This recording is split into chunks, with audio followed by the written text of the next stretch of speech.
Olá, muito boa tarde para você que nos assiste. O Consulta ao Doutor já está no ar. Hoje falaremos sobre Covid, Zika, dengue, chikungunya. Vamos entender quais são os sintomas, se as doenças podem ser confundidas. E aí tá muito em alta hoje a gente falar sobre dengue, que é transmitida, a doença dengue, pelo mesmo mosquito que transmite Zika e chikungunya também. A gente vai entender se esses mosquitos têm hábitos diferentes de um pernilongo comum, como é que a gente faz para fazer toda a prevenção e quais são os primeiros sinais aí de que algo não está bem, né? Ainda no programa de hoje a gente fala sobre os distúrbios do sono. Aproveita a oportunidade para tirar suas dúvidas através do nosso WhatsApp. É facinho de entrar em contato conosco e participar aqui do Consulta ao Doutor. O telefone é 11 3337 5886. 11 3337 5886. Nós estamos em todas as redes sociais, muito fácil se conectar conosco. Lá no Instagram é @TVHit, no Facebook é Hit TV Oficial e você assiste a toda a programação, se atualiza de tudo que acontece por aqui através do nosso site www.hittv.com.br.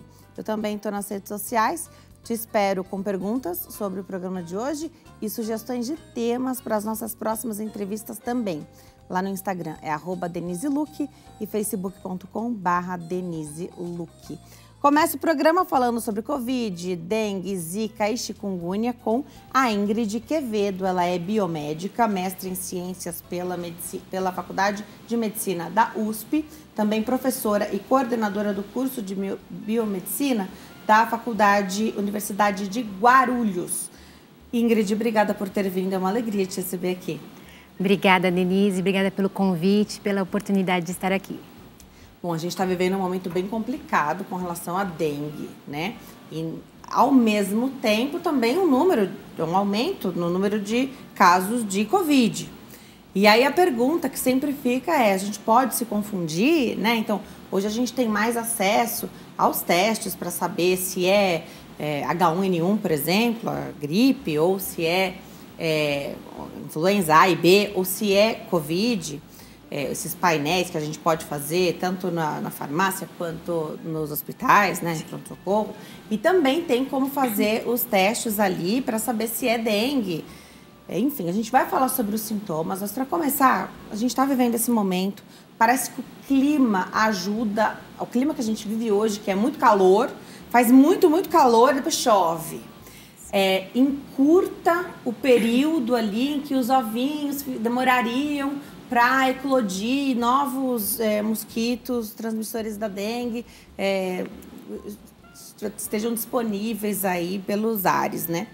Esse é um momento mesmo, essa é uma época que favorece. Por que esse ano, mais do que os outros, a gente tem essa explosão nesse número de casos aí de dengue, Ingrid? Então, Denise, realmente, né, são doenças muito comuns em regiões tropicais, né?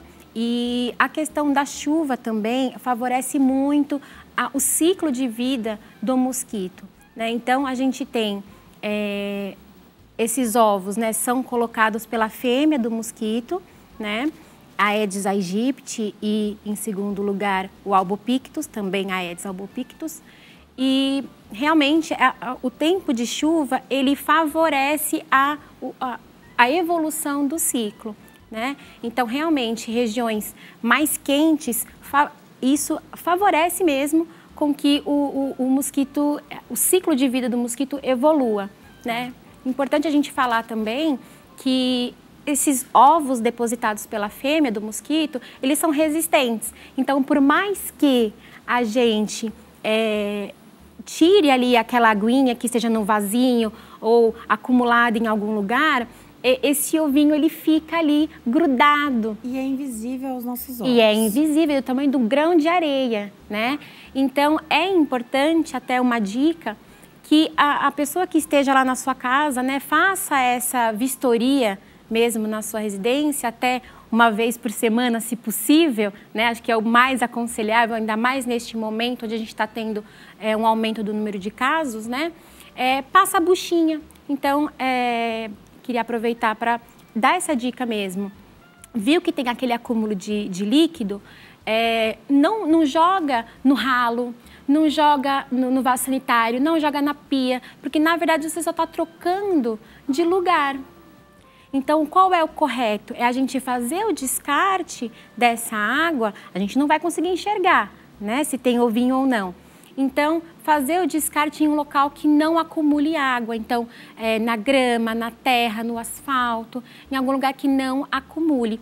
E ainda, fazer a limpeza com a buchinha, aquela parte mais áspera da bucha, passar ali mesmo para descolar se caso tiver algum ovinho por ali. Tá, então não basta tirar o acumulado de água, tem que limpar. Então já separa, já tenha uma buchinha dessas para você poder fazer essa limpeza. Você falou uma vez por semana, bem tranquilo de fazer. Agora esse é o básico, né? Aí se você observou a vizinhança, né? Essa deve ser uma conversa que você deve ter, né? Você sabe que tem um terreno desocupado aí ao lado da sua casa. Também a gente precisa ser agente transformador, né? Chamar os órgãos competentes. Existe hoje um movimento muito grande nessa época, todo ano tem, né? Sim. Principalmente por conta das chuvas mesmo, né? Então, aumenta realmente, evolui, né, mais rapidamente o ciclo de vida do mosquito. Então, é muito importante a gente entender que a prevenção hoje, né, para tanto dengue, zika, chikungunya, a prevenção é controlar o mosquito. E nas fases aquáticas, seja ovo, larva ou pupa, é muito mais fácil da gente fazer esse controle, né? Então, claro, nós, indivíduos, fazemos parte de uma sociedade, né? E, claro, os órgãos públicos, eles têm responsabilidade, né? Então, fazer a coleta de lixo, proporcionar o saneamento básico e manutenção dos espaços públicos. Mas a gente sabe, Denise, que 80% dos criadouros, o que é isso, né? Aquele local onde o mosquitinho deposita seus ovos, estão nas residências. O Aedes aegypti, ele se adaptou à região urbana, né? Então, eles estão na residência. Então, cabe a nós entendermos também a nossa participação essencial no combate e também prevenção dessas doenças. Legal. Então, observar a nossa própria casa, né? Fazer disso uma conversa e uma rotina. Repelente também entra muito como necessidade hoje de proteção, né?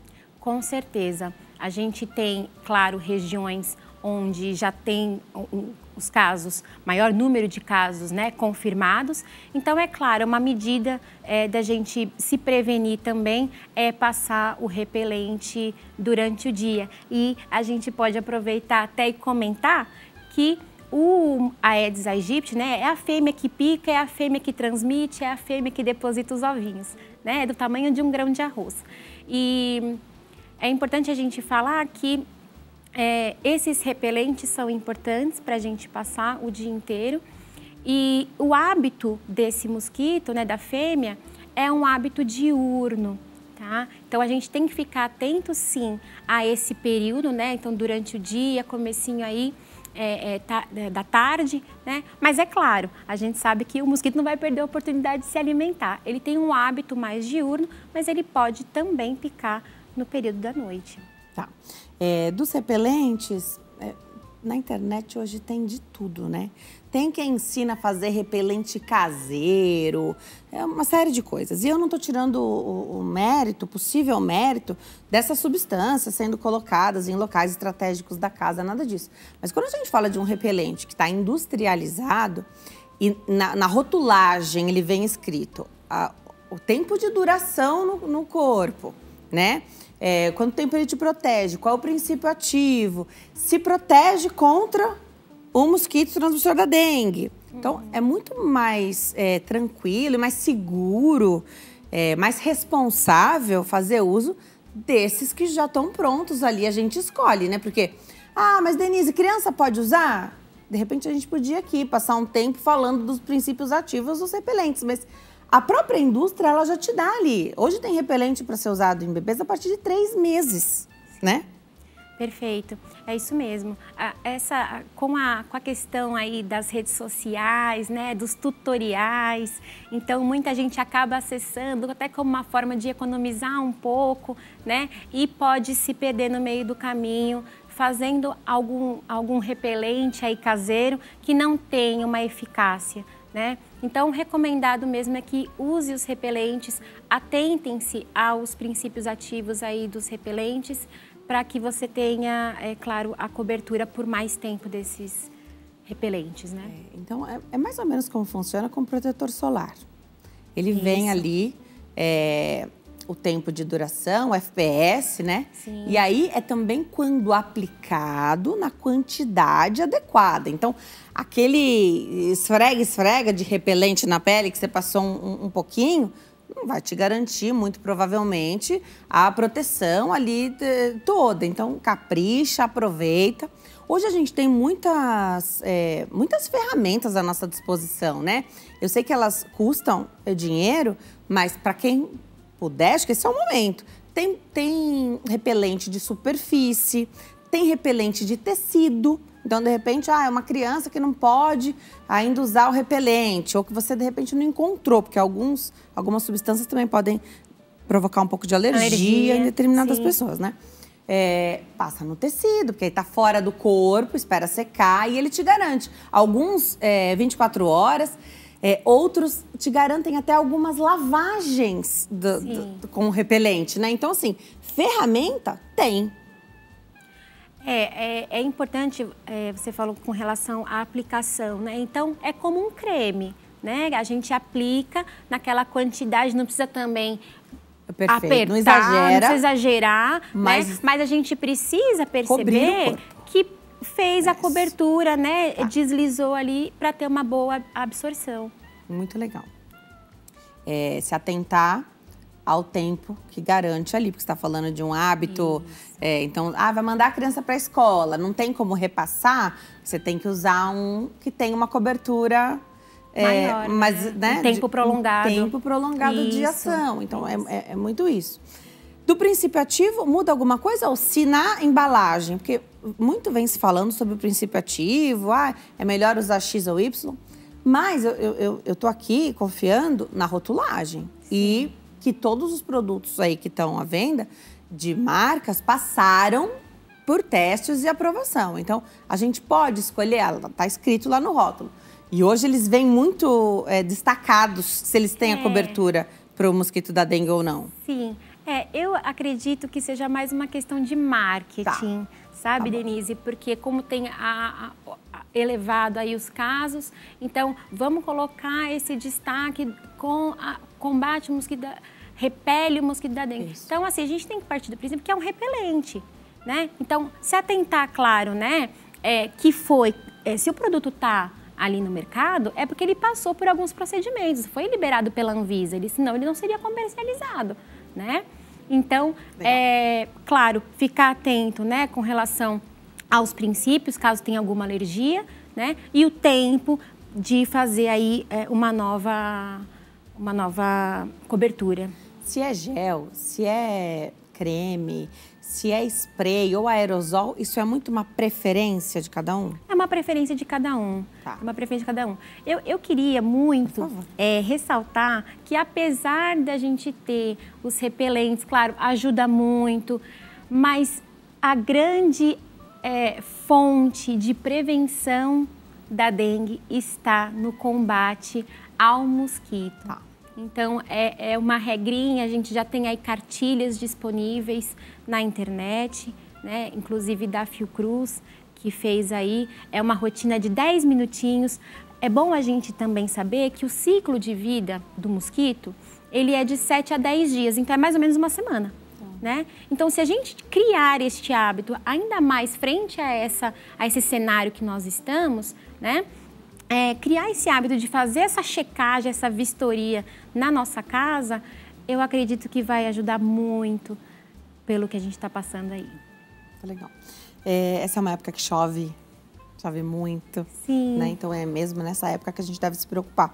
Agora, dengue, zika e chikungunya. Então, o mesmo mosquito transmite essas 3 doenças? Ou se ele está contaminado pela dengue, ele só vai transmitir... Como é isso?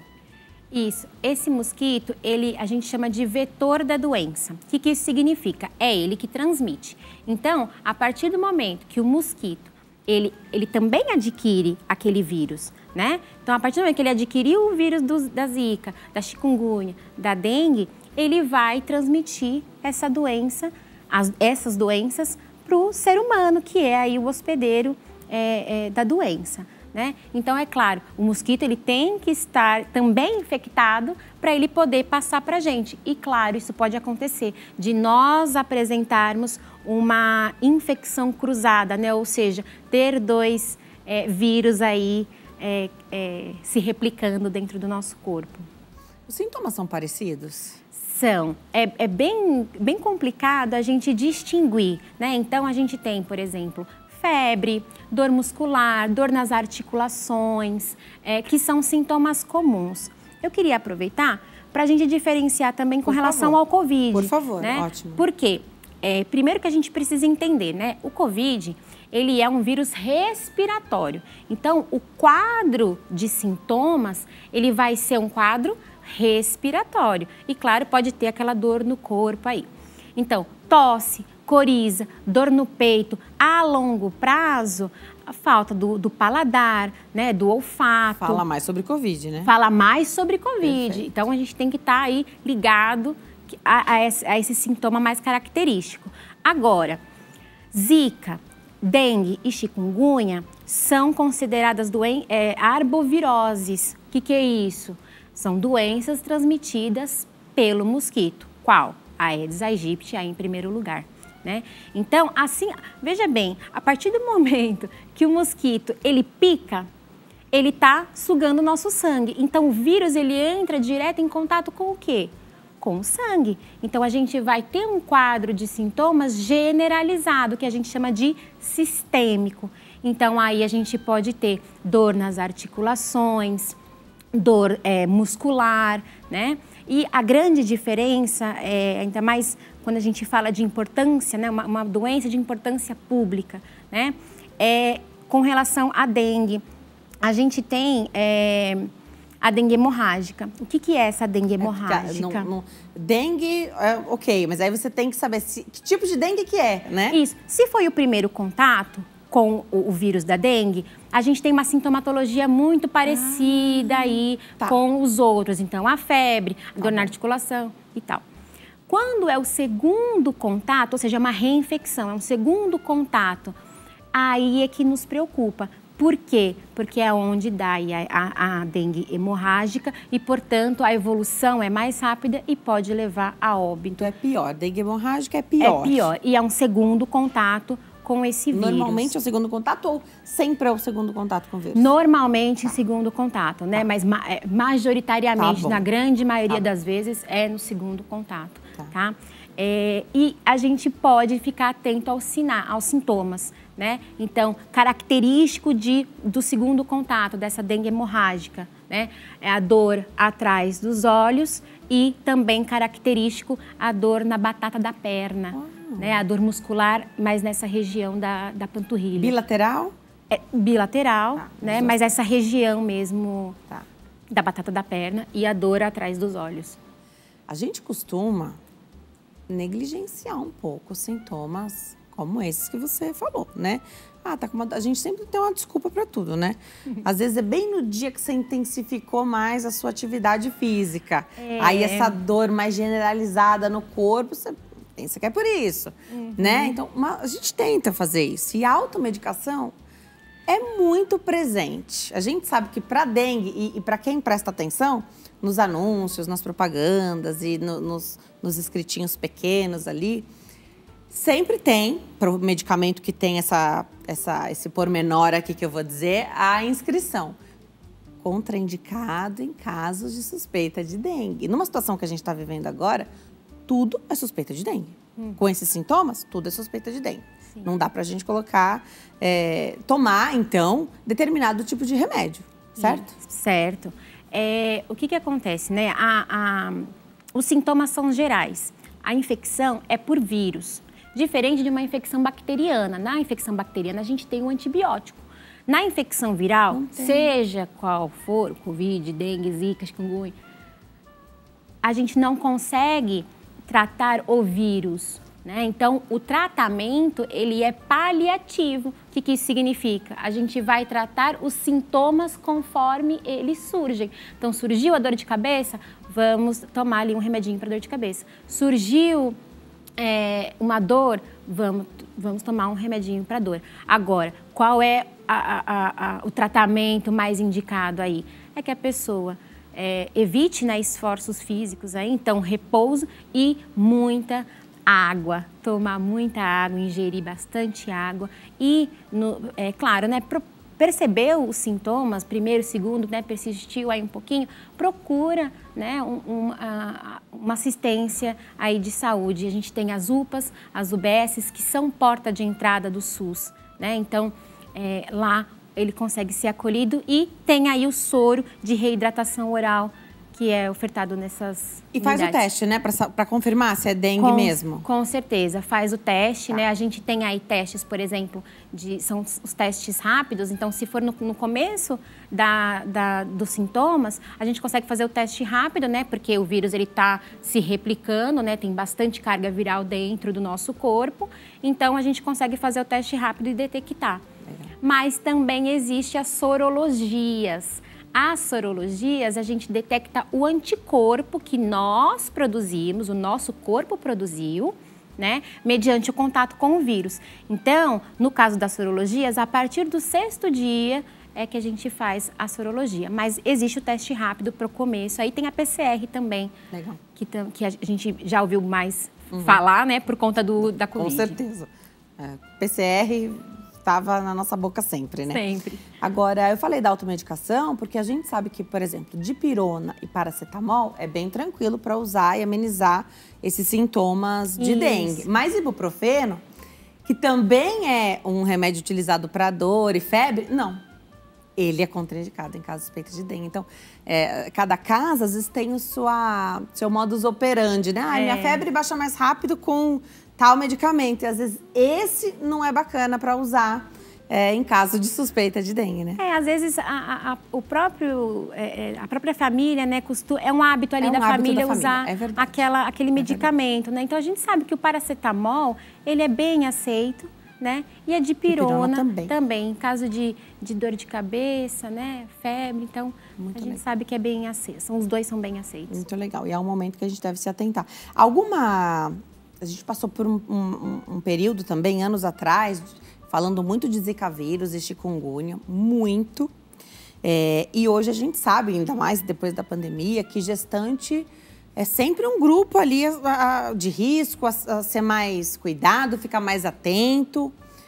Para dengue, a mesma coisa, sempre mais arriscado, porque ali são pelo menos 2 vidas, né, com a gestante. Sim, as gestantes, ela tem aquele risco, né, de microcefalia, né? Então, é quando, por mais que durante a gestação ali, né, na hora de fecundar o óvulo, né, a fecundação mesmo, né, para gerar essa nova vida, tem acontecido de forma normal e tá aí crescendo, né, esse feto, a partir do momento, não importa em qual estágio esteja aí da gestação, fase da gestação, pode vir a ter microcefalia.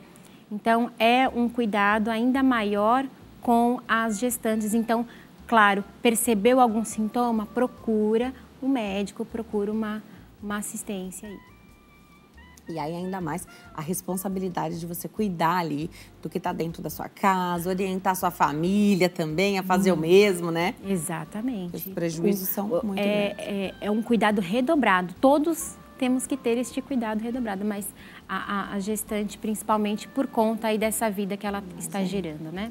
Muito bom. Então, o recado está dado. A principal arma que a gente tem hoje é eliminar o mosquito. Então, a gente deve agir mais nessa frente.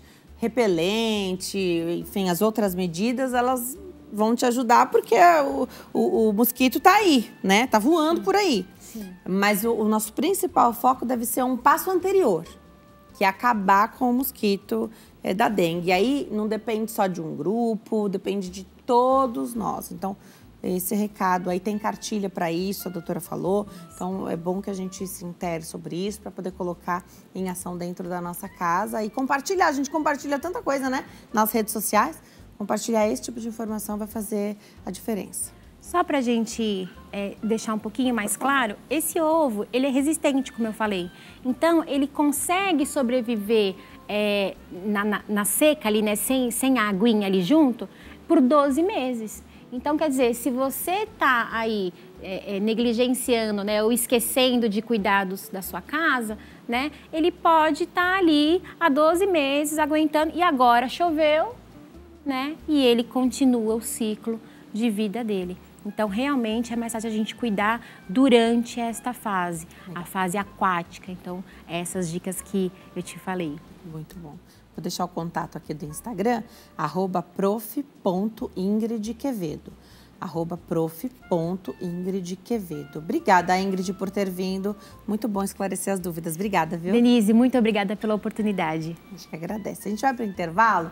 No próximo bloco, bate-papo sobre distúrbios do sono. Eu estou te esperando. Até já.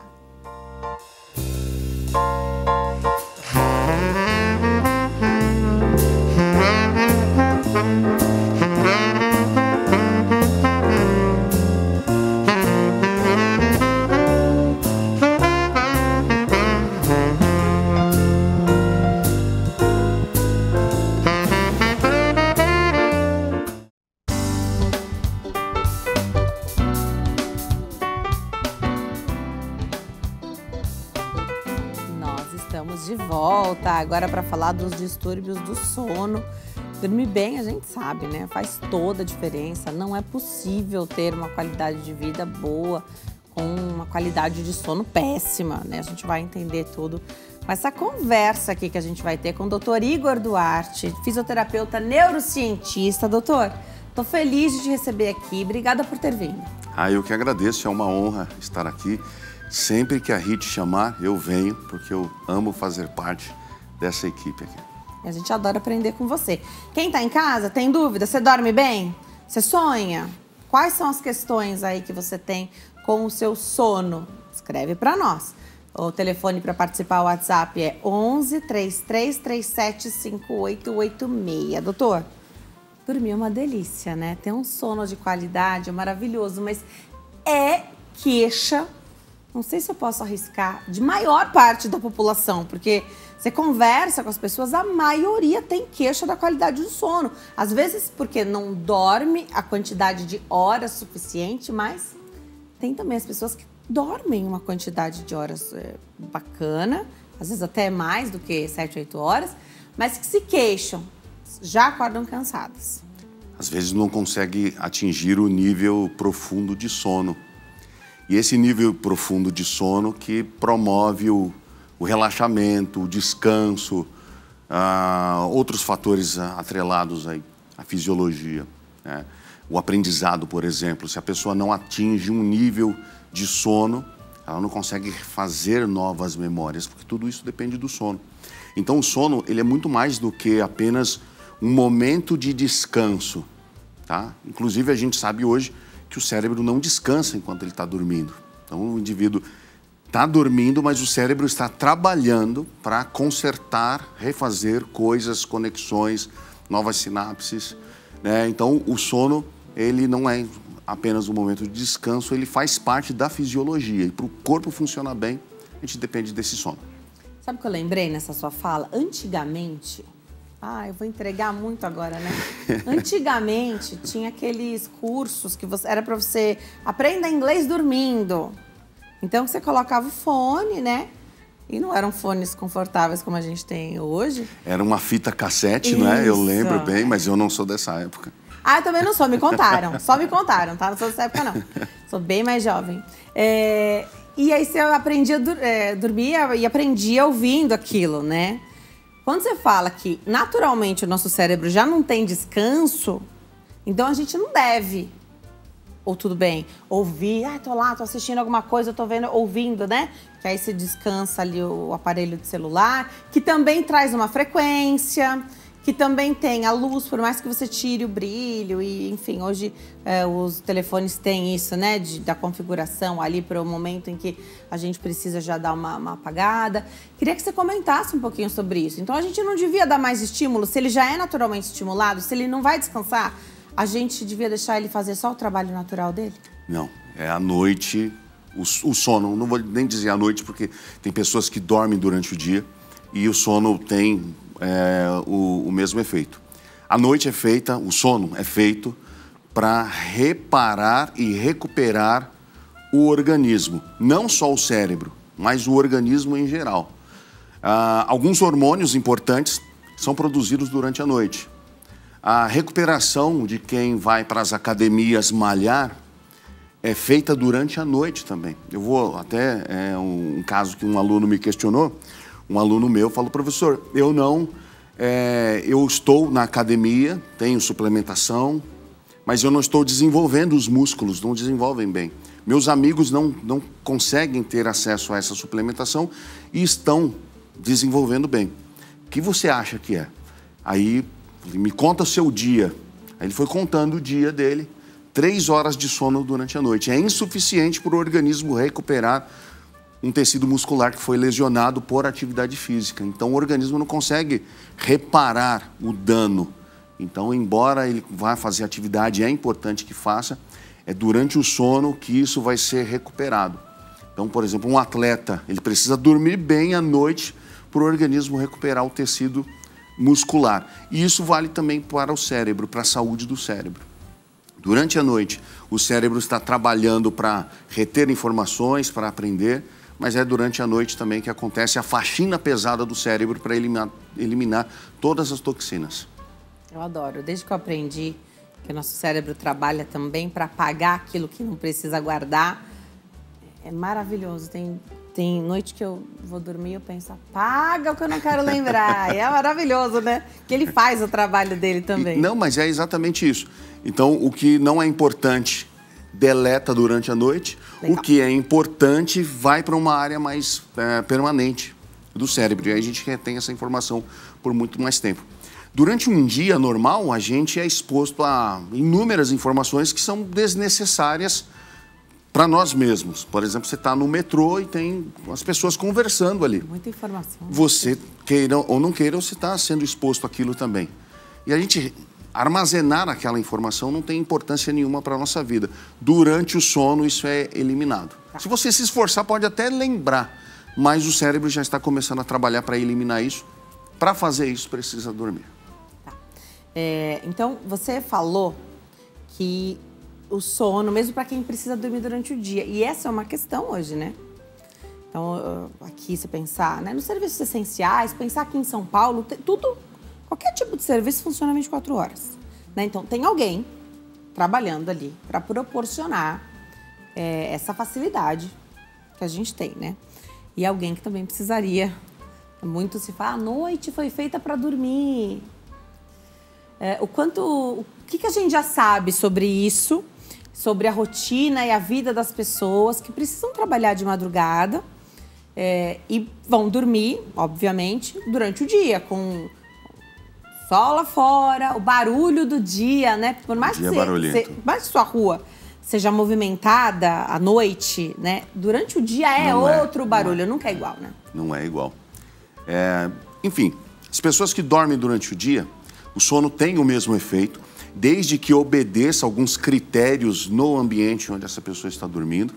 Precisa estar escuro, senão a pessoa vai ter dificuldade de aprofundar o sono. Mas ela sempre vai ter, vamos dizer assim, sempre vai estar um pezinho atrás de quem dorme à noite, porque o sol tem um efeito positivo sobre o organismo também. E essa pessoa está negligenciando isso por conta do trabalho. Tá bom. Então, a exposição do sol, o contato do sol com a pele, vai induzir a produção da vitamina D, a famosa vitamina D, que boa parte da população está com essa vitamina, né, em baixa, por conta da... Enfim, nós aqui no Brasil estamos sempre tentando nos esconder do sol. Essa pessoa faz a reposição de vitamina D e aí está tudo bem. Ela consegue ter o mesmo efeito do sono de uma pessoa que dorme à noite. Antigamente a gente acreditava que dormir à noite era o suprassumo, né, do sono, e o período da tarde quebrava um galho, mas não dava para chegar lá. Hoje a gente sabe que o sono tem, se obedecer, então, os mesmos critérios, a mesma quantidade de tempo, tem o mesmo efeito. Tá, legal. Tem que fazer o quarto ficar escuro ali, né? Criar como se noite fosse. Isso alguns aí. Cuidados com campainha, enfim, barulhos que a gente consegue evitar, mas então o nosso corpo, graças a Deus, também consegue se adaptar para quem trabalha em turno, né? Legal. Tem perguntinha do público? Vamos colocar na tela? Primeira participação de hoje aqui com o Dr. Igor, vamos ver. Hélia, de Porto Alegre, Rio Grande do Sul. Boa tarde, eu não consigo dormir sem remédio. Já fiquei 43 horas sem dormir. Obrigada, Hélia. Toda vez que a gente fala de sono e privação de sono, eu lembro de uma espécie de reality show que existiu aqui no Brasil, que ganhava quem conseguisse ficar mais tempo acordado. E assim, o sono, a gente não consegue vencer o sono. Uma hora a gente dorme, fazendo a atividade que tiver, né? Então, assim, é muito angustiante ouvir uma história de alguém que passou muito tempo sem conseguir dormir. Né? Ser privado do sono é, inclusive, uma emergência médica. Você chega no pronto-socorro afirmando que tem, como a telespectadora falou aí, muito tempo que não dorme. Essa pessoa vai ter que ser submetida a um medicamento hipnótico para fazer ela dormir. Ela vai ter que dormir. O corpo pode colapsar? Pode. Tem trabalhos feitos, inclusive aqui no Brasil, com amostras animais. Após um determinado tempo sem dormir, entra em colapso, morte. Então, a gente está falando de uma emergência médica. Chegou no pronto-socorro, alegando que não dorme há uma quantidade de tempo elevada, como a espectadora falou, tem que tomar um medicamento para dormir. Depois que essa pessoa acordou, ela já não tem mais risco de óbito, por exemplo, precisa investigar o que está levando essa pessoa, esse cérebro, a não querer dormir à noite. Eu vou arriscar aqui um percentual meu mesmo aqui, eu falo sem medo de errar, 75% da população sofre de ansiedade. É a ansiedade que faz a maior parte das pessoas não dormirem à noite. A ansiedade liga no cérebro o sistema de alerta e o cérebro em alerta fica a noite inteira acordado, o dia inteiro acordado. Ele vai buscando formas para se manter, né, ativo, para solucionar aquele determinado problema e resolver esse problema. Né? E aí ele acaba passando tempo sem dormir. O remédio para dormir, existem vários tipos de remédio, né? Desde que você pode chamar de remédio, mas na verdade não é, como uma melatonina, por exemplo, ou de fato remédios mesmo, tarja preta, desses que você precisa de receita bastante controlada para conseguir ter acesso. Isso. E aí a dosagem também, né? Tem gente que toma, sei lá, 1/4 do remédio. Já serve. Metade do remédio. Mas aí não conseguir dormir não conseguir fazer qualquer coisa sem algo que está externo, já parece que compromete um pouquinho ali, né? Esses medicamentos que você mencionou aí, os benzodiazepínicos da vida, eles causam dependência de uma forma muito rápida. E aí o paciente, uma vez utilizou isso, ele fica dependente. Vai levar um tempo até fazer todo o trabalho de desmame. Dá para fazer. Dá para fazer. Tá. Aliás, tem que ser feito, porque o paciente não pode passar a vida inteira utilizando os medicamentos. Eu sempre digo que nós nascemos sem medicamentos, nós não temos que viver com medicamentos, mas às vezes eles são necessários, tá? Então, hoje, uma classe dos novos psiquiatras já estão evitando prescrever esses medicamentos de tarja preta. É possível ser prescrito? Sim, em casos extremos. Eu dei um exemplo, o paciente chegou no pronto-socorro alegando que não dorme. Esse medicamento vai fazer o paciente dormir aquela noite, não tem mais o risco, então agora a gente precisa entender o que está acontecendo, o que está elevando o nível de estresse naquele organismo a ponto dele não conseguir dormir. Então, a ansiedade pode ser uma das principais causas aqui. Eu fiz uma pesquisa dentro da sala de aula, assim, uma sala de aula com 100 alunos. Quem aqui é ansioso? É unânime, a sala inteira levanta a mão, porque todo mundo tem algum grau de ansiedade. Hoje a ansiedade ela é um problema, mas no passado a ansiedade era tratada como uma coisa, vamos dizer assim, banal. Inclusive, as pessoas que iam participar de entrevistas de emprego tinham essa resposta como uma carta na manga, né? Fala aí. Aí o entrevistador perguntava, fala um defeito seu.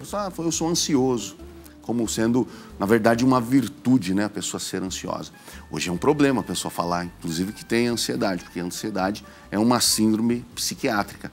Há tratamento para isso. As pessoas estão vivendo de uma forma... A qualidade de vida está comprometida porque as pessoas vivem ansiedade 24 horas por dia. Agora, você falou dos benzodiazepínicos. A melatonina, que eu falei que não é um remédio, porque a gente produz melatonina, só que a nossa melatonina devia ser suficiente para nos induzir ao sono, né? Induzir o nosso sono. Essa dependência da gotinha ou do comprimido, tem algumas versões da gominha, da balinha, né? Tem algumas versões aí da melatonina, em dosagens que, enfim... Tem a venda, a pessoa compra, traz de fora, você não sabe se é aquilo suficiente para você, se é aquilo que não há uma regulamentação isso, assim. Não tem, isso também compromete, né? Também claro, depender dessa melatonina mostra algo sobre a ansiedade e também sobre o que está faltando, então, no nosso corpo. Se a gente é capaz de produzir melatonina suficiente, o que está faltando, Mas, então? Denise, eu preciso tocar num ponto aqui que você falou sobre a melatonina. Muitas pessoas recorrem à melatonina acreditando que a melatonina seja a indutora de sono e, na verdade, ela não é. Tá. A melatonina não vai induzir ao sono. A melatonina é um biomarcador, ela é um sinalizador para os neurônios de que o ambiente está escuro. É isso que ela faz. Então, o cérebro não sabe se está claro ou se está escuro, a menos que tenha a quantidade maior ou menor de melatonina. Então, quando você oferece melatonina para o seu organismo, ela vai chegar lá no cérebro, os neurônios vão entender que já é a noite. E como, segundo a teoria da evolução, evoluímos, né, dormindo à noite, né, escureceu, o cérebro quer dormir. Então, tem a sinalização da melatonina, isso indica ao cérebro que é hora de dormir, entende? Mas qual o problema hoje? As pessoas chegam na tal hora de dormir, até consumindo melatonina e outros, mas ela está... ela tem acesso a uma quantidade de informações muito grande, sejam informações luminosas, auditivas, contato com outras pessoas. Você mencionou no começo do programa que hoje as coisas funcionam 24 horas por dia. Eu me lembro dos programas de rádio e de TV que encerravam à meia-noite, hoje é 24 horas, porque é uma demanda para isso. O comércio fechava às 7 da noite, dependendo do comércio, é 24 horas por dia. Então, há uma demanda para isso. E tudo isso atrapalha. A pessoa utiliza a melatonina, ela tem sim o seu benefício na pessoa que tem dificuldade para dormir, mas não é só isso que vai resolver o problema. Entende? Legal. Muito bom tirar essas dúvidas, porque a gente ouve muita coisa sobre o sono também, né? Então precisa dormir até determinado horário, você precisa, então, fazer o ritual ali do sono, não pode deixar para muito tarde, senão é como se a gente perdesse uma janela de oportunidade que o sono estava mais fácil ali de ser atingido. Existe isso, não existe? Você sabe que eu tenho um filho pequeno, ele tem 3 anos, e eu também acho que é responsabilidade da família criar esse hábito, né? Então, enfim, talvez para o adulto não faça grande diferença 1 ou 2 horas que você vai deixar para dormir mais tarde, mas e para a criança, que ainda demanda uma quantidade de horas de sono maior do que a nossa? Então, os humanos são seres de hábitos. Então, a gente cria um hábito e esse hábito tende a se perpetuar. Se a pessoa vai negligenciando isso, isso pode causar a dificuldade de induzir o sono em pessoas que tenham problema com o sono. A gente precisa enfatizar aqui também o seguinte, que nem todo mundo tem problema com sono. A pessoa pode, enfim, trabalhar o dia inteiro, fazer crossfit à noite, ela chega em casa e ela dorme, né? Mas a maior parte das pessoas, ao que parece, não. Então, nesse caso, né, fazer esse trabalho de ritual que você mencionou pode ajudar bastante. Então, a pessoa sempre tomar o banho relaxante às 10 da noite, às 10h30 já está no quarto escuro. E nesse quarto escuro a gente sabe que não pode ter nenhum tipo de fonte luminosa. Mas não só isso, a gente precisa de um quarto que tenha uma temperatura boa, né? Não vou falar aqui qual é a temperatura ideal, porque ela é subjetiva. Pode estar muito frio também, se está muito calor, muito quente, calor, a gente não consegue dormir. Mas tem pessoas que aquele frio é frio demais para outra, né? Para os casais isso pode ser até um problema, tem que chegar num consenso, né? Um equilíbrio, tá. E sonorização. Então, o que vem de fora.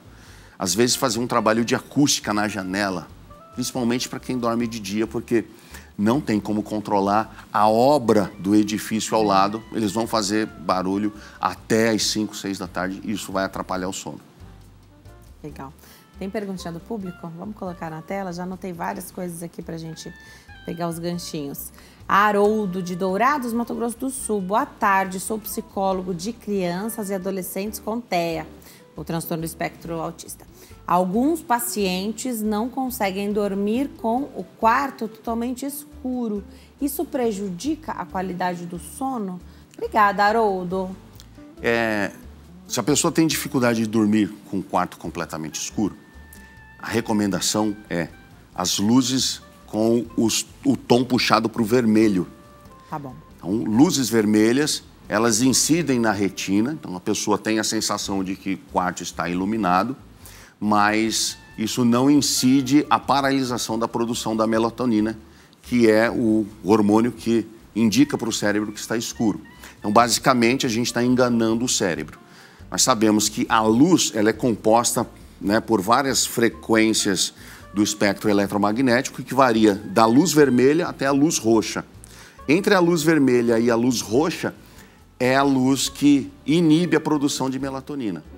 A luz vermelha não. Então a gente consegue, entre aspas, né, enganar o sistema. Então, de repente, para o colega que fez a pergunta, instalar lâmpadas vermelhas, né, ou abajures com luzes vermelhas e deixar o quarto com essa sensação de estar iluminado, mas para o cérebro está escuro. Aqui eu estou imaginando, eu vou pegar esse gancho porque hoje tem realmente muito diagnóstico de TEA e é um público que a gente conversa bastante. Faz diferença se vai ser só aquele momento até a criança dormir ou adolescente que vai ficar com essas luzes acesas ou se vai ficar a noite inteira, porque, né, todo mundo vai fechar os olhinhos, aí vai dormir. Aí não vai mais perceber. Você não vai mais perceber. A ideia é que o sono, né, seja inteiro, você não vai acordar e aí sentir falta das luzes acesas, enfim.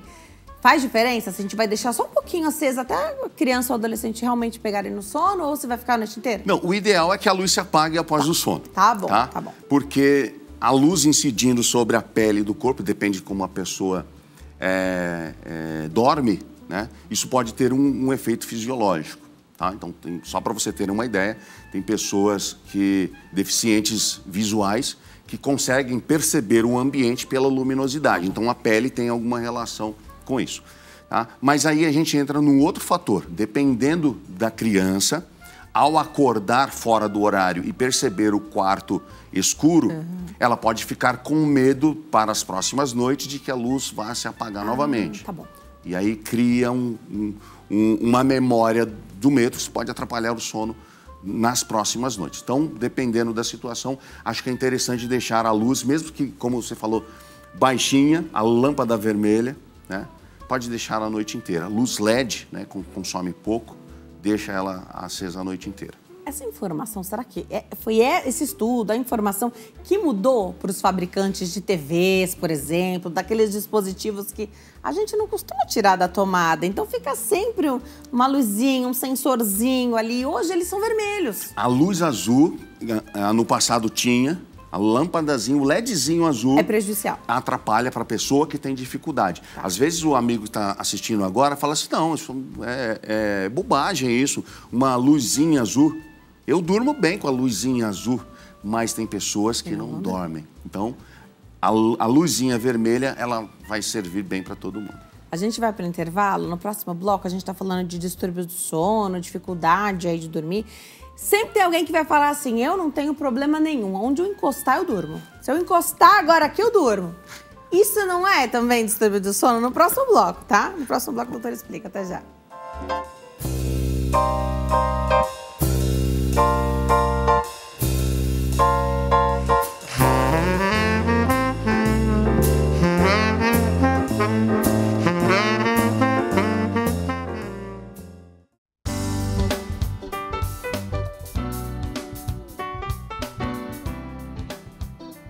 Nós estamos de volta para falar de distúrbios do sono. Aproveita para tirar sua dúvida através do nosso WhatsApp. O telefone é 11 3337 5886. Eu tenho o prazer de receber o Dr. Igor Duarte. Ele é neurocientista, está contando tudo aqui para nós sobre o sono, como é possível melhorar, o que o nosso cérebro precisa, né? Em que condições a gente faz isso da melhor maneira. Deixei, antes de sair para o intervalo, a pergunta aqui que muita gente vai falar: Denise, não tem problema nenhum com sono. Se eu encostar agora, eu durmo. Isso também não é um problema? Isso não é interessante. O indivíduo encostado significa que pode estar faltando alguma coisa, inclusive, às vezes, no sono noturno. O indivíduo acha que dorme às 8 horas, mas ele não consegue se aprofundar no sono e ele fica com aquela sensação de sonolência o dia inteiro. Você pergunta, ele fala assim: estou bem. Encostou em algum lugar, dorme. Entende? Não é normal, durante o dia, uma pessoa que teve uma boa noite de sono sentir-se sonolento, com falta de energia.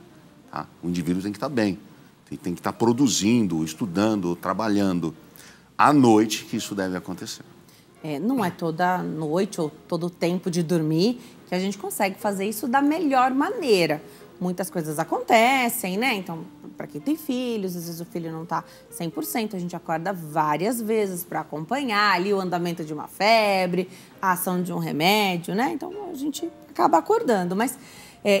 então, o sono acaba não tendo a qualidade, às vezes também, ou um ou outro, às vezes os dois, não tem o tempo, né? A quantidade de horas que você precisa ou deseja. Mas muita gente lança a mão: então você acordou, não dormiu a quantidade de horas suficiente, você não está destruído, mas você toma uma bela xícara de café, você fica ótimo. Dá para aguentar ali o tranco do dia. Isso revela alguma coisa sobre se há um problema maior ou menor? A gente aprendeu aqui, acho que até você mesmo falou, que a gente não recupera o sono perdido, né? Não, vou deixar para dormir tudo no fim de semana. Você só vai perder o fim de semana. Porque não tem como a gente recuperar o sono que já foi, né? Já perdeu. Queria que você comentasse um pouquinho sobre essas estratégias. Toma uma bela xícara de café e dá tudo certo. Toma um energético e fica tudo bem. Vai bem. A taurina e a cafeína, elas enganam bem o cérebro e aí os neurônios não sabem que precisa descansar mais. É isso, basicamente, isso que o café faz. A cafeína, né, e a taurina de uma forma mais intensa ainda do que a cafeína. Mas você tocou num ponto muito interessante, que é o sono não é acumulativo. Então, eu dormi 6 horas agora e mais 2 horas amanhã, não repõe as 8 horas perdidas, sim, por um trabalho, por uma balada, ou seja lá qual foi o motivo pelo qual você perdeu esse sono. E é interessante que os antigos já sabiam disso. Meu pai falava isso: olha, uma noite perdida, ela é perdida para sempre. Não dá para você repor ela, dormir o final de semana inteiro. Às vezes, dormir o final de semana inteiro te causa uma sensação de bem-estar depois. Você fala assim: nossa, eu estou com uma sensação boa. Mas para quem já fez isso, sabe que 2 dias depois, aquele cansaço físico ele vai aparecer novamente. Você fala: eu não entendi, eu descansei bem. O que é? Alguma coisa que já vem acumulando. Principalmente jovens tendem, né, a negligenciar o sono, achando que eu posso fazer isso porque a juventude tem uma parte dessa daí, de negligenciar as coisas.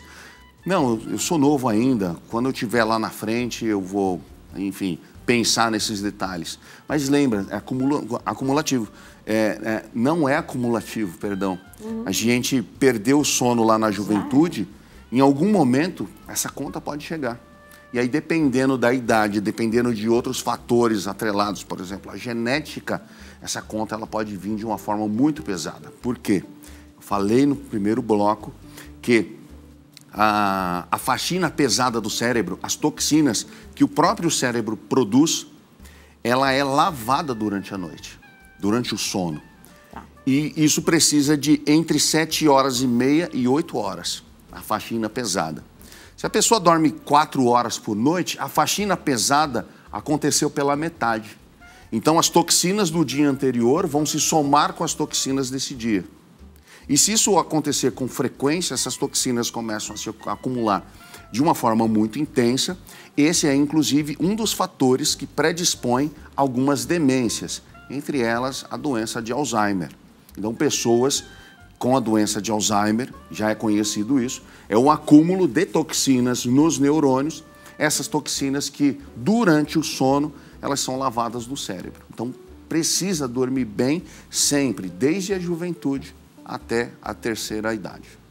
Vou fazer uma pergunta aqui, não quero ser polêmica, mas é melhor lançar mão do remédio para dormir e conseguir isso do que, então, ter esse prejuízo todo com relação às demências? Porque também se fala sobre, usa muito... O efeito do medicamento e a demência. Isso. Então, aí é um problema que o clínico tem na mão. Tá. Ele vai ter que avaliar agora o que Risco, é melhor, benefício. o que é melhor naquele momento. Tá bom. Tá? O negócio é que tem que resolver a causa do problema. É a causa. Tem alguma coisa fazendo essa pessoa não dormir. Tem pessoas que têm sono mais leve, tem pessoas que têm sono mais pesado. Isso é da pessoa. Agora, não atingir o sono significa que alguma coisa está errado. Às vezes não está errado fisicamente, às vezes está errado no quesito comportamental e social. A pessoa está enfrentando algum problema, a pessoa está com problema no trabalho, no estudo, nos relacionamentos, e isso reflete, né, no sono, porque isso vai causar a ansiedade, e a ansiedade gera estresse. E o estresse é o inimigo do sono. Hoje a gente tem dispositivos como relógios, por exemplo, que se você dorme com eles no pulso, você tem ali uma classificação do seu sono, ele te fala quanto do seu sono foi o sono REM, o sono mais profundo ou aquele sono leve. E se você teve despertares à noite, ele também faz a soma ali de quantos minutos você ficou acordado. Dá para levar em consideração isso? Você falou que tem gente que tem um sono mais leve, gente que tem sono mais pesado.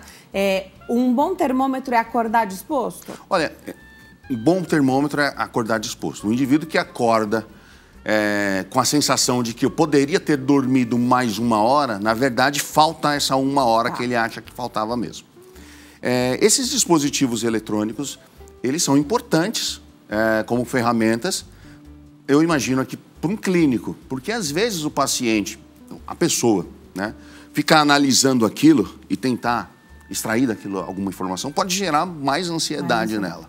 Tá. Então, às vezes, esses dados podem ser interessantes, sim, para o clínico avaliar aquilo, e aí ele vai ter meios, né, para chegar a um veredito e ajudar aquele paciente. Mas, no meu ver, eu acho que mais causa ansiedade do que ajuda, porque são mais informações para o cérebro daquele indivíduo que provavelmente já está ansioso lidar.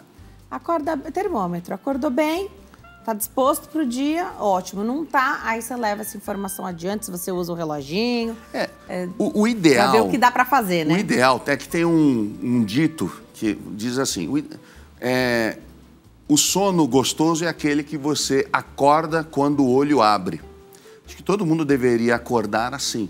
Mas eu entendo que a maior parte da população não tem condições e vai acordar quando o despertador toca. E aí, quando ele toca, né, a pessoa fala assim, 1 horinha a mais, 1h30 a mais. E quando a gente acorda 5 minutinhos antes do relógio tocar, do despertador tocar, é porque a gente já está pronto para acordar ou de alguma forma a gente já está tão programado ou fica um pouco ansioso que acordou mais cedo? Provavelmente o cérebro já está condicionado a acordar naquele momento e aí ele vai acordar cansado, uns 5 minutos antes.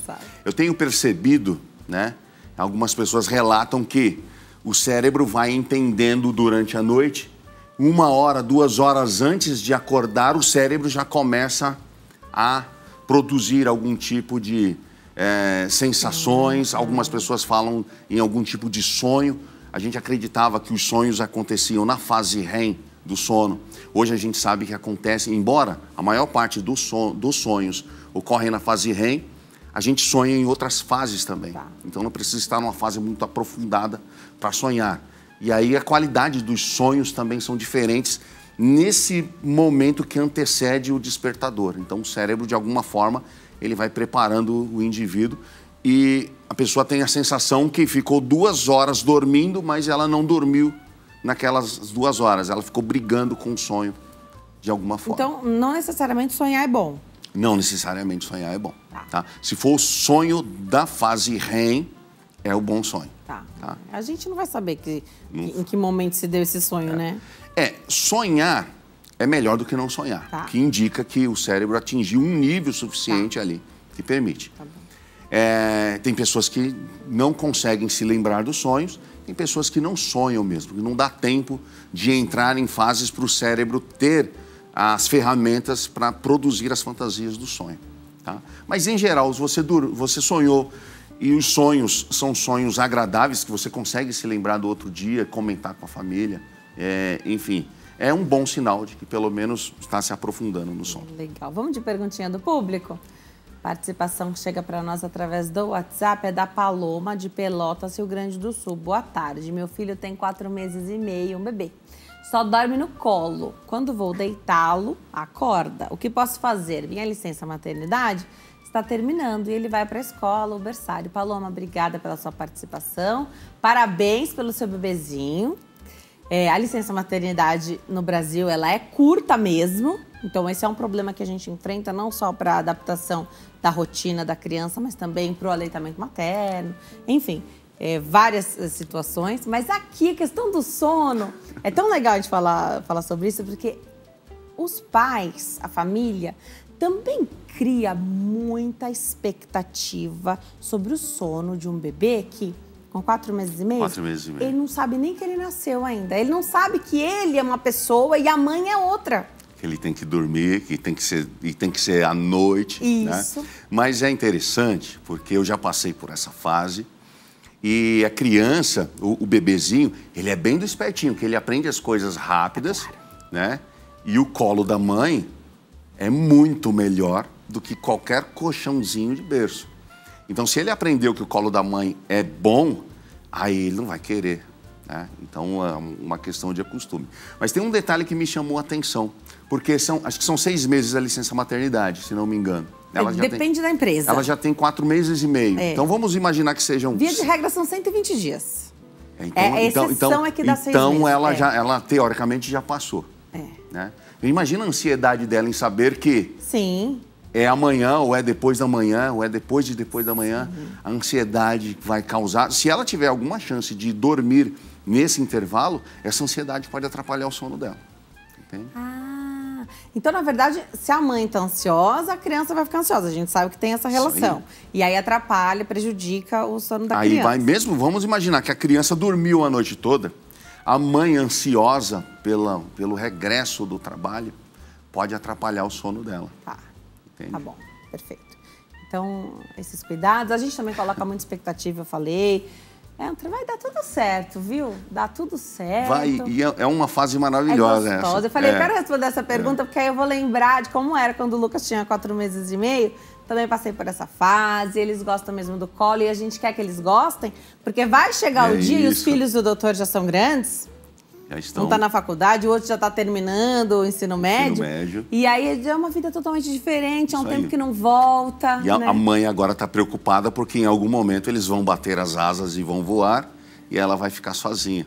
Aí só vai ficar a lembrança de lá atrás, quando ela tinha o total controle dos bebês. Curte, aproveita, invista aí de repente uma psicoterapia para que você possa também fazer esse manejo do estresse nessa fase aí de retorno ao trabalho, né? Então, várias questões aí que são importantes e pegar essa fase aí, pegar mais leve com a gente mesmo, né? Acho que a maternidade chega e a gente é dura, né? A mãe é dura com ela mesma. Pegar mais leve, ser mais gentil também, é uma fase, vai passar. E sempre dá tudo certo. As crianças apenas vão aprender a mamar. Nasceram também não sabiam, né? Vão aprender a dormir direitinho, você vai criar a rotininha do sono, vai dar tudo certo. A criança aprende rapidinho as coisas boas, né? Aprende rapidinho. Aprendeu que o colo é bom, né? Aí, aprendeu bem rapidinho que colo é uma delícia. É isso, né? Aí. Muito bom. Tem mais uma perguntinha? Vamos colocar na tela? Vamos saber o que chega para nós. Juliana, de Marília, interior de São Paulo. Olá, boa tarde. Como faço para corrigir meu sono? Trabalhei 20 anos, emendando um plantão seguido do outro. Hoje fico 56 horas acordada. Sinto cansaço físico, mas não consigo desligar o cérebro. O que faço para corrigir meu sono? Obrigada, Juliana. Olha, Juliana, é muito difícil eu trazer para você aqui uma dica para resolver. 56 horas é muita coisa para ficar acordado. Você tem dificuldade de dormir, a minha sugestão é que você precisa procurar um profissional para acompanhar você, acompanhar o seu caso. Mas você falou de emendar um plantão no outro. Conheço muitos casos de pessoas que, de muitas tarefas, a máquina que não quer se desligar à noite. Então, veja, a conta seria assim, são 24 horas. 8 para dormir, 8 para trabalhar e estudar e 8 para você fazer coisas para você. O que acontece é que essas 8 horas para fazer coisas para a gente acaba fazendo trabalho. E aí a gente vai sobrecarregando o cérebro, chega uma hora que ele deixa de funcionar. O cérebro de uma criança de 7 anos hoje, isso é um dado interessante de um famoso psiquiatra brasileiro, tem uma criança de 7 anos, tem a mesma quantidade de problemas no cérebro e informações que o rei, né, egípcio tinha no auge do império. Ou seja, todas aquelas problemáticas com cuidado, com segurança, com a alimentação, com cuidado sobre guerras, etc, etc. Uma criança tem essa mesma quantidade de informações. Imagina uma pessoa de 40 anos, 50 anos, que trabalha em 4 lugares, 3, 4 lugares. Quantidade de informações que tem. Chega um momento que essa pessoa ela quer descansar e o cérebro não quer mais descansar. Aí o cérebro já acostumou com aquela rotina. Aí é possível reverter isso? Sim. Vai ter que fazer um trabalho de dessensibilização. Vai ter que ficar um tempo muito grande sem aquelas tarefas para o cérebro reacostumar. Como se fosse uma mudança de rotina para criar uma nova. Exatamente, uma nova rotina, a rotina sem o excesso de informações. E com sono. Então, é possível. Mas, às vezes, o amigo espectador, a espectadora pode pensar assim, mas tem as contas para pagar, porque vem dessas tarefas. Aí é um grande problema, precisa fazer toda uma análise da vida, né, para chegar num consenso. Mas o que eu posso dizer para a colega Juliana é que é possível sim, tá bom? Tem muito essa coisa do trabalhar para pagar as contas, mas as contas vão continuar aí se o teu corpo colapsar, né? E vai tudo continuar aí, os boletos vão vencer, né? É isso, é isso. Eu acho que pensar dessa forma ajuda a gente a escolher. Pode ser o primeiro passo. Isso, é o primeiro passo. Está feita já a escolha. A escolha tem que ser por nós, né? Pela nossa saúde, porque senão a doença para a gente. Doente não vai conseguir fazer nenhum tipo de trabalho, né? E as pessoas falam isso, assim como a gente aprendeu que se não tem fome não precisa comer, se não tem o sono não precisa dormir. Precisa dormir. É isso aí. E ela conta que ela não tá com sono, o cérebro não desliga, ela não consegue, né? Então, tem que fazer todo esse trabalho aí de volta, né? E cuidar das crianças, porque a gente também acaba esse monte de estímulo, o cuidado, a segurança. Hoje a gente tem que dar um monte de orientação, o que pode, o que não pode, quem pode te ajudar, quem não pode, né? Uma série de medos que rondam aí a infância e a adolescência, que estão muito na nossa cabeça, mas é claro que a gente passa essa informação e estão na cabeça da criança também. As pessoas, em geral, precisam tirar um tempo mais para si.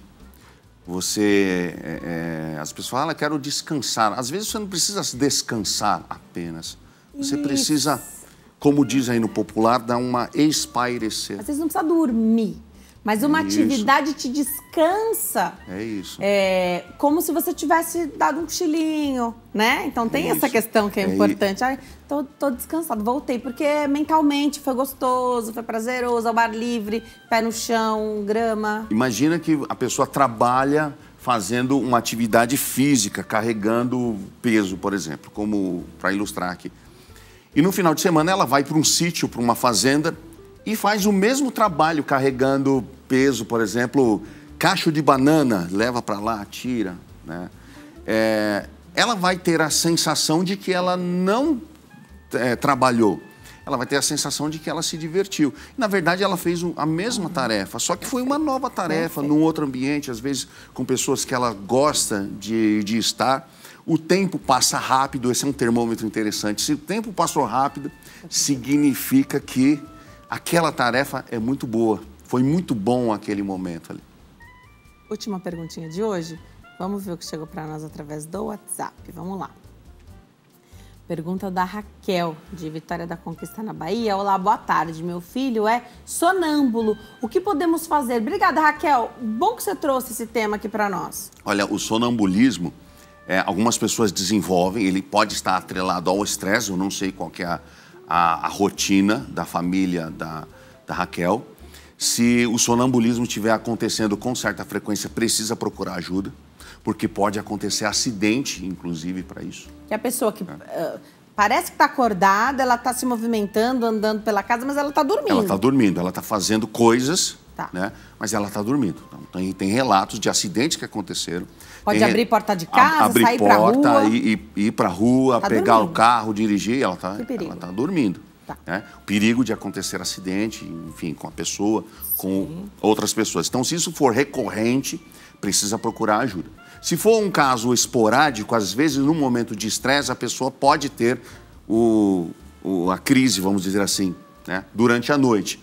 Mas está relacionado a um momento de estresse, a um trabalho que foi muito mais intenso, tudo bem. Mas se isso for recorrente, deve-se pedir ajuda. Eles acreditam, a ciência acredita, Denise, que os humanos trazem esse resquício do sonambulismo, desse aspecto aí da teoria da evolução, porque, segundo eles, outros animais, como, por exemplo, o mamífero, o golfinho, ele dorme, mas ele dorme nadando, ele não para nunca. Então, o cérebro humano ainda tem um resquício disso. O albatroz, por exemplo, ele dorme voando, ele não pousa nem para dormir. Então, alguns humanos têm isso mais desenvolvido. A parte motora está acordada, ativa, e a parte consciente está apagada de alguma forma. Criança tem isso também? É uma coisa a se preocupar? Fala sobre como vai ser na vida adulta ou nem sempre? Tem. Eu não tenho informações suficientes para lidar sobre isso, mas eu posso garantir para você que tem, porque na minha família tinha isso. O meu irmão, eu sou o mais novo de 5 irmãos, o meu irmão que vem logo depois de mim, ele andava pela casa, ele conversava. Eu me lembro da gente negociar, né, um brinquedo, e no outro dia ele falou assim, não, a gente não falou isso. Eu falei, como não? Ele estava dormindo. Ele estava dormindo. Mas aí eu não sabia, eu achei que ele tinha voltado atrás no negócio, né? Mas hoje eu sei que ele, na verdade, fez um negócio, ele estava dormindo. Isso é um perigo para adulto, imagina. Com o banco à sua disposição, você acessa, faz transferência, pagamento, enfim. Pode ser um problema. Relatos de situações como essa, com alguns desses remédios que a gente falou, né, das pessoas que estão ali, estão dormindo.